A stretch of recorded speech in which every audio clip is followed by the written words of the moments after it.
Hi, everybody. Welcome to our Q&A for this week. We got a question this week that we think is so fundamental to the work that we do. And so I'm going to read it for you. It says, I hear you talk about the inner child, and I don't know how to visualize it or connect to it, which I think is a really, really interesting question because Yeah, we do yeah, talk about the inner child a lot, and it's one of those like core parts, and people talk a lot about reparenting oneself. right. But I can also understand that if someone is thinking about it on their own and they've never tried it before with someone, it can be a little bit of a confusing process. Yeah. What is your take on this, Stephanie? It's interesting because, okay, so this brings me to this idea of like understanding something theoretically versus understanding something with your own personal experience with it, right? In Hmm. practice or an experience. So I actually remember having this same question, like hearing everybody talk about the inner child and being like, okay, I get it on a theoretical level, but like I don't how would I even connect? My best advice for that, and how this is only through my own lived experience and now how I do it as a therapist, is to go back to a specific memory, um, to anchor it in. So let's say just a traumatic memory from your past, or a memory that just is the most salient to you. Like when you think about memories from your past, either pivotal moments or moments that stand out to you, go back to that moment. Bring yourself into that scene, into that moment, and back into that experience. And that, I think, is the best way to access your inner child because, excuse me, there she or he is, like Hmm. right there. You're in the scene. So then once you're there, excuse me, It's okay. sorry. Then once you're there, whatever's happening, like, okay, I'm just going to, the first thing that came to mind right now is when I was in fifth grade and I was in the swimming pool and we were playing that game called Marco Polo, where you close your eyes and you have to like find other people in the pool with your eyes closed.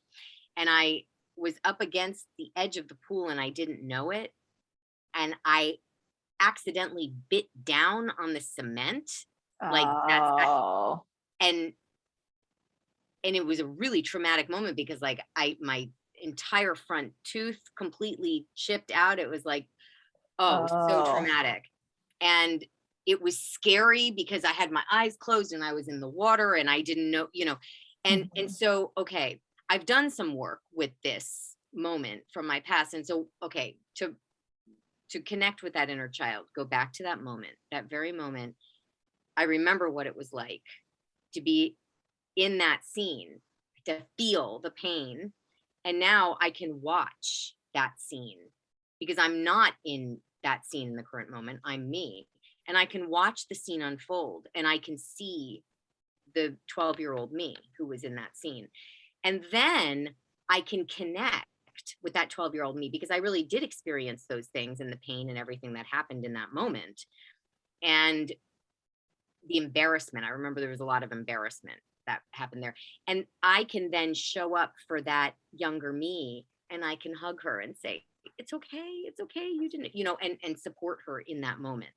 So again, my best advice is to find some scene from your past that comes up in your memory as like something that, you really Mhm. remember as a moment, and then go back to that scene, remember everything you can about it, and then recognize yourself as your future version of yourself now, but being there, having lived that, and then you can reconnect with that part of you, put your arms around him or her, Mhm. um that's Absolutely. that's kind of my best advice for how do I connect, how do I find that part of me. Yeah. And that's, one of the ones that we always use. It's one of my favorite ones. Another one that I have found useful when it's not a specific memory yet and someone is still getting their feet wet is Mhm. if you one is try to visualize yourself as a child or as an infant, any sort of like time that feels relevant in that moment. And if you have trouble visualizing it, think of a photo that you have seen of yourself Oh yeah. Yeah. Mm-hmm. and sort of like take that image Mm-hmm. and sort of transfer that image into your mind and then Mm-hmm. interact with that image of your child or your inner infant Mm-hmm. and see, you can sort of decide what interaction you want to have. Do you want to hold this child? Do you want to say hello? Do you want to wait for them to say something to you? Do you Mm-hmm. want to say I love you? That there's a lot that can happen there once you visualize this inner part of you. Yes, for sure. Yeah, that's a really good one. What's interesting too, that we've both found working with pictures, real pictures that exist, is when you go back and you look at these pictures, sometimes you're aware of a whole scene behind the picture that Mm-hmm. you remember. Like Yeah. you might be smiling in the picture, but looking at the picture might evoke the memory of the day you took the picture and the things that happened in that day, Yeah. and so then you can kind of connect with those emotions as well, Mm-hmm. um, that were Absolutely. maybe not, apparent in the picture. Mm-hmm. Absolutely. There can be a whole subtext or context to the photo. Right. And it's almost like enter the photo and Yeah, take that little you out of there. exactly. Exactly. Yeah. Like again, not to make this about personal experience, but really for context, there's this picture of me that actually my parents used to have on their dresser, like in a frame. And it's this big smile. I'm in front of this big pink bougainvillea bush. And I've got this big smile on my face. And it looks really happy and cheery. But I remember that day. I remember I was stung by a bee. And I was Oh, so traumatized by oh that my because it was gosh. under my arm. Oh my gosh, it was so Ah. traumatizing. And then I was standing in front of that bush and they told me to smile. And I flashed this big bright smile and it looked good for the camera, but oh my gosh, I was like, that was such a bad day for me.